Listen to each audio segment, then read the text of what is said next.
Magluluto tayo ngayon ng ginataang gabi.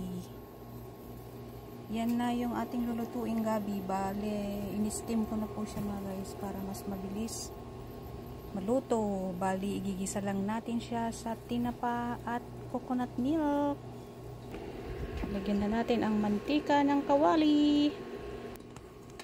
Lagay natin ang bawang, sibuyas at luya.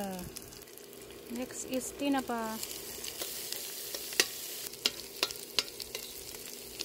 Next is coconut milk.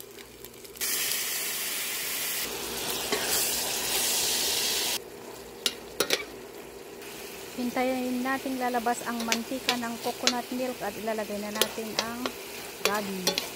At ito na, ready na, nagmamantika na yung coconut milk. Lagay na natin ang gabi. Ito na siya. Takpan muna natin. Lagyan natin ng sili.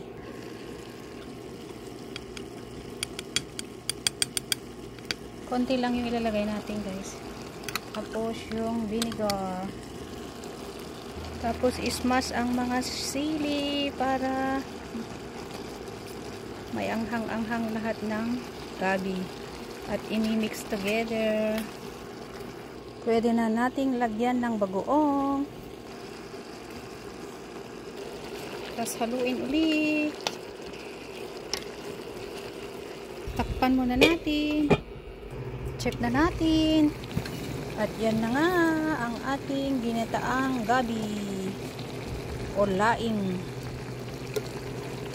Thank you guys for watching. Bye!